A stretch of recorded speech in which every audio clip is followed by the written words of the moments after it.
Maka kita ikuti sunnah tahajud malam.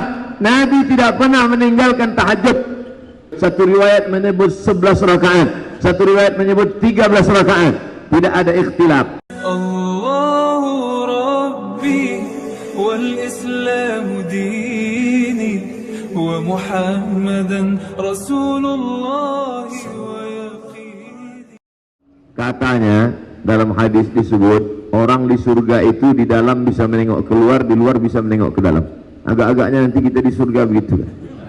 Yang di luar bisa nengok dalam, yang luar bisa nengok keluar. Cuman karena kaca ini bukan kaca surga, jadi agak-agak gelap sedikit. Tapi nikmat surga itu mala a'yunun ra'at a'dadtu li'ibadiyas salihin. Aku siapkan, kata Allah, untuk hamba-hambaku yang saleh, mala a'yunun ra'at, belum pernah ditengok mata, wala udhunun sami'at, belum pernah didengar telinga, wala khatara ala qalbi bashar, belum pernah didengar oleh hati, belum pernah dipandang mata, belum pernah terlintas dan terbetik di pikiran manusia. Itulah surga. Kalau pernah kau bayangkan, kau pikirkan, bukan surga, karena dia adalah kejutan yang akan diberikan Allah pada orang yang beriman. Mudah-mudahan kita mendapatkannya. Berat Pak Ustaz, mau masuk surga bangunnya harus jam 4. Ya, yang namanya berat itu tentulah balasannya sesuai. Surga kalau ringan tentu seret, kipas angin. Ini berat, tapi bagi orang yang sudah terbiasa, kata orang Melayu, Allah bisa karena biasa. Dibiasakan bangun. Kamu bangun jam berapa? Jam 4. Bagus. Jam 4 bangun, azan subuh 4.38. Masih bisa saya tahajud kalau jam 4 Pak Ustaz. Sebelum azan subuh berkumandang masih bisa tahajud.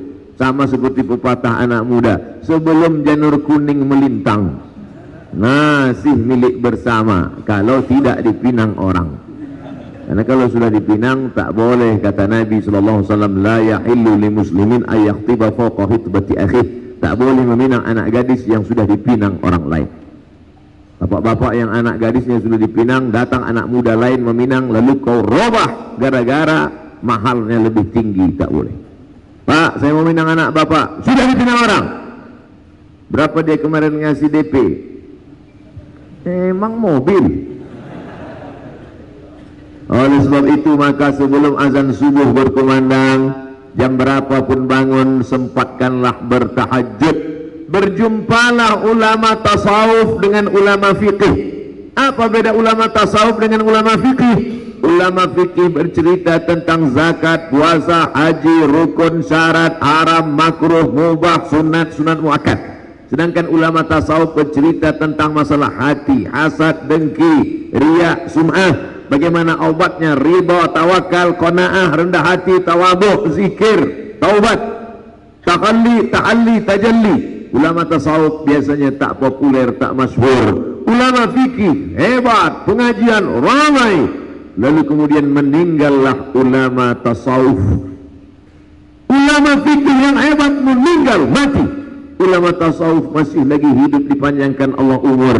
Bermimpi malam itu berjumpa dengan ulama fikih yang populer, yang masyhur, yang banyak jamaah.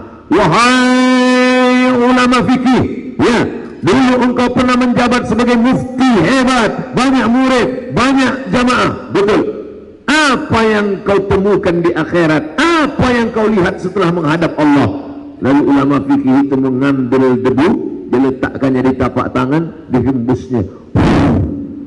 Begitulah kepopuleran jamaah harum semerbak nama, tak berkesan apa-apa. Yang tinggal hanya 2 rakaat di tengah malam, usolli sunnat tahajud raka'ataini lillahi ta'ala. Allahu Akbar. Ustaz sedang menyindir siapa? Menyindir diri saya sendiri. Hai Abdul Somad, follower itu tak bisa menolong di hadapan Allah. Hai Abdul Somad, viewer tak dapat membantu di hadapan Allah. Maka bangkit bangun di tengah malam. Wa minal laili, dan dari sebagian malam. Fatahajjad, tahajjad, lawan tidurmu, lawan kantukmu. Bangun dan bangkit tengah malam. Beli jam waker. Pulang dari sini singgah ke toko jam, beli. Pak, ada jam. Jam yang model apa? Yang kira-kira 10 menit tak bangun bisa menyipak. Bangun kita bangkit. Ini tujuannya tak lain tak bukan adalah untuk merebut keberkahan-keberkahan. Karena malaikat sudah menurunkan berkah. Bagaimana cara mengambil berkah? Maka siapa yang paling awal bangunnya, dia yang paling banyak berkahnya. Abdul Somad hanya pandai ngomong ceramah saja, mari bangun. Rupanya dia pun bangun jam 4. Sedangkan jamaah rupanya lebih awal lagi. Ustaz ngajak bangun lebih cepat. Kenapa Ustaz pun lambat? Saya tadi malam ceramah. Ada alasannya kan? Ada 1000 dalil untuk beramal, tapi jangan lupa setan menyediakan 1001 dalil untuk tidak beramal. Ada 1000 ayat hadis untuk beramal, tapi setan menyediakan 1001 hujah untuk supaya bagaimana kita tidak beramal. Kau kenapa tak tahajud? Subuh, zuhur, asar, maghrib, isya cukup. Tapi kenapa tak tahajud? Masih syukur aku sembahyang. Tetanggaku enggak sembahyang lagi. Setan selalu membisikkan, allazi waswisu fi sudurin nas minal jinnati wan nas. Ternyata yang berbisik ini bukan cuma setan, bukan cuma jin, tapi minal jinnati wan nas, manusia pun. Ente enggak usah terlalu rajin-rajin kali. Enggak usah pakai tahajud, pakai witir, pakai sholat taubat. Sholat wajib aja, subuh, zuhur, asar, maghrib, isya, udah. Kita nanti masuk surga di emperan pun udah cukup lah. Apa yang di tengah-tengah kali? Kalau jumpa gini bagaimana? Hei setan, cukuplah kita mengajak orang berbuat baik. Kalau tak bisa untuk mengajak orang buat baik, jangan menghalangi orang buat baik. Betul? Oleh sebab itu maka selalu ada niat. Maka niat, azam, tekad kuat. Di bulan Muharram ini memang betul-betul hijrah. Hijrah dari apa? Hijrah dari maksiat kepada taat. Hijrah dari apa? Hijrah yang selama ini solat wajib saja, mulailah hijrah kepada melaksanakan solat sunnat. Mandi dulu. Paling bagus mandi malam. Tujuannya untuk apa? Terapi sehat. Tapi katanya Pak Ustadz, mandi malam itu nanti kena penyakit rematik, sakit tulang. Itu kalau malamnya habis maghrib. Bahkan ada sebagian orang habis maghrib mandi kulitnya biru-biru, dicubit setan. Tapi kalau mandinya sudah lewat jam 1 malam, itu justru terapi kesehatan, bagus, segar, air dingin. Jam 1, jam 2, jam 3, jam 4 sampai menjelang subuh, bagus.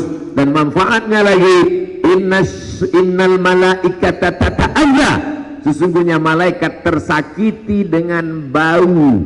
Makanya kata Nabi, man akala basalan au thawman falyatazil masjidana hadha. Siapa yang makan bawang merah, makan bawang putih, jangan dekat-dekat masjid kami. Kenapa? Karena malaikat tersakiti dengan bau bawang itu. Habis makan bawang merah, bawang putih, masuk masjid, wabid nas, malikin nas. Kawan di sebelah sholat, Allahu Akbar, nampaknya bawang. Oleh sebab itu maka tadi sebelum sholat sunat qabliyah, saya sholat sunat qabliyah, usolli sunnatas subuhi rak'ataini qabliyatan. Mau usolli, saya tengok Habib di sebelah naik ke atas, sebelum angkat tangan beliau ambil siwak.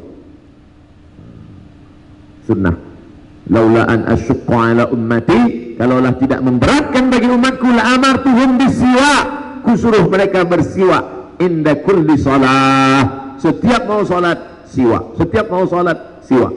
Saya salat di Masjid Indragiri Hilir. Setiap saya ke masjid itu, kebetulan dari Dewan Juri Musabaqah Tilawatil Quran. Apa kata imamnya? Luruskan saf, luruskan saf. Sekarang barulah ditulis di baliho, ajak anak anda gosok gigi 3 kali sehari. Makan pagi, makan siang, makan malam. 14 abad yang lalu Sayyidina wa Maulana wa Syafi'ina Muhammad sallallahu alaihi wasallam sudah mengajarkan tidak pakai baleho, karena waktu itu belum ada digital printing. Sudah mengajarkan kami umatnya setiap mau sholat bersiwak gosok gigi, maka gigi yang paling bersih di dunia adalah gigi umat. Kenapa ragu? Berarti tak gosok gigi. Gigi paling bersih adalah umat Rasulullah sallallahu alaihi wasallam. Bangga kita. Ketika zaman itu umat primitif, tidak mengenal air, tidak tahu bersuci. Seandainya Nabi Muhammad SAW itu tinggal di tepi sungai Gangga, atau Nabi Muhammad itu tinggalnya di tepi sungai Nil, tidak heran karena banyak air. Tapi dia tinggal di kota Makkah Al-Mukarramah. Belum pernah saya tengok sungai di Makkah. Tapi yang diajarkannya mau sholat, wudhu pakai air. Maaf cakap, mandi wajib pakai air, mandi hari Jumat sunat pakai air, di tempat yang tak ada air. Menunjukkan agama Islam bukan agama budaya, bukan agama yang dilahirkan oleh pikiran, tapi dari mana? Tanzilal azizir rahim, turun dari Allah subhanahu wa ta'ala. Ini memperkuat keyakinan keimanan kita. Kenapa mesti pakai kayu siwak? Ada orang mengatakan pakai kayu siwak karena ujungnya ada sabut-sabutnya. Kalau ujungnya pakai sabut, lebih banyak lagi sabutnya, sabut kelapa. Oh, karena di Makkah tak ada pokok kelapa, pakai rotan. Kenapa mesti pakai kayu siwak?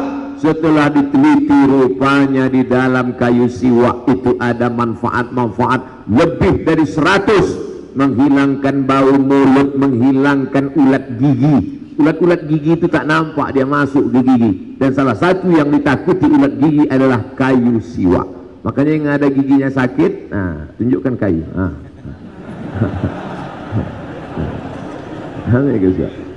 Kalau macam-macam cucuk kan. Dari kecil anak-anak kita ajarkan. Saya Pak Ustaz nggak mau pakai gosok gini Pak Ustaz. Sekarang sudah ada namanya pasta gigi siwak. Pakailah siwak F. Oh, ujung-ujungnya Ustaz mau jualannya. Saya tidak ada hubungan dengan perusahaan siwak ini, tapi saya ingin supaya umat Islam memajukan produk umat Islam. Karena kalau kau beli produk umat Islam, dia dapat untung, dia akan berzakat, dia akan bersedekah, dia akan menyediakan beasiswa untuk anak-anak umat Islam. Maka uang kita berputar di antara umat yang bersyahadat asyhadu an la ilaha illallah wa asyhadu anna muhammadan rasulullah. Kalau satu kali pakai pasta gigi, kira-kira kalau sekali oles pasta gigi itu pagi berapa ya? Karena kita, sebetulnya agak mahal nih, tapi karena kita udah lama berkawan, 100 rupiah aja lah. 100 rupiah. Satu kali oles 100 rupiah. Kita penduduknya Bangka Belitung ada, anggaplah 1 juta. Satu kali oles 100 rupiah kali 1 juta penduduk. Berapa? Memang kalau pagi payah ngitung memang. Saya ulang sekali lagi. Satu kali oles sapu pasta gigi, sikat gigi 100 rupiah, kita penduduk ada 1 juta, maka sekali oles serentak orang Bangka Belitung mengoles 100 juta. 100 juta sudah bisa buat satu kelas. Jadi dalam 1 bulan sudah ada 1 juta sebulan 3 miliar uang umat Islam dari sekali oles. Nah, makanya besok pakai siwak, maka uang beredar di antara umat Islam. 3M itu kalau dibelikan cincau, masukkan ke kolam berenang kita ramai-ramai. Menyelam sambil minum cincau lah. Orang minum air. Saudara yang dimuliakan Allah SWT, jangan bayangkan sekarang menetes air liur. Saudara yang dimuliakan Allah Subhanahu wa ta'ala, maka kita ikuti sunnah tahajud malam.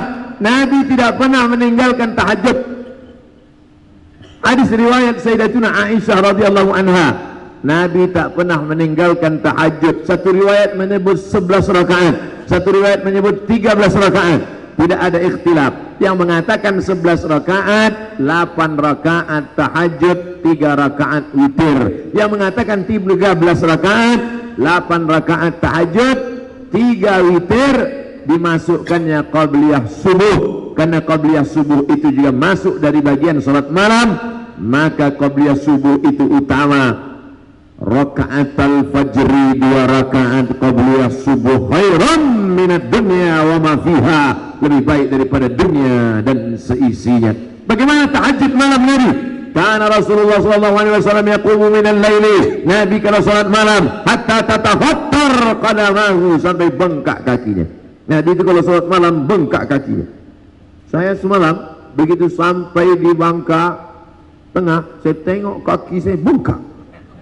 Rupanya lama naik pesawat dari Pekanbaru ke Cengkareng, Jakarta, transit dari Jakarta ke Pangkal Pinang, naik mobil, turun darah ke bawah. Kalau di akhirat nanti ditanya, hai Abu Somad, pernahkah kakimu bengkak? Pernah ya Allah. Tahajud tidak.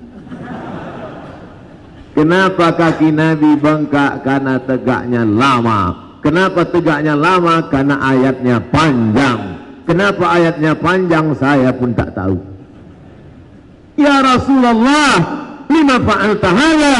Kenapa kau buat salat panjang lama macam ini? Qad ghafarallahu laka ma taqaddama min dzambika wa ma ta'akhkhar. Dosamu yang lalu sudah diampunkan Allah, yang akan datang sudah diampunkan Allah. Untuk apa lagi kau salat begitu lama? Ayatnya begitu panjang. Kata Aisyah, istri Nabi, ibu kita, Ummul Mukminin. Apa jawab Nabi sallallahu alaihi wasallam? Afala akuna abdan syakura. Aku ingin menjadi hamba Allah yang bersyukur. Harus betul hurufnya, bukan bercukur. Marilah kita bersyukur. Habis bersyukur. Bersyukur ternyata tak cukup angkat tangan Allahu Akbar. Apalagi sekarang banyak orang menyangka sudah cukup bersyukur dengan nyanyi. Alhamdulillah wa syukrulillah. Ustadz nyindir penyanyi opik ya? Enggak, saya dapat kabar katanya dia sedang datang ini. Mudah-mudahan kedatangan para ulama, kedatangan pekerja seni, kedatangan seni-seni Islami itu bukan menjauhkan kita dari agama Allah, tapi justru meramaikan, mensiarkan, membangkitkan semangat. Tapi setelah mereka pulang, ustadznya pulang, penyanyinya pulang, maka tetap kita ngaji kepada majelis-majelis guru-guru kita yang sudah saya sebutkan tadi, alumni dari Yawan, dari Ahqaf, dari Tarim, dari Hadramaut, dari Al-Azhar, dari Barabai, dari Gontor, semua kita ramaikan majelis-majelis ilmu insyaallah. Amin.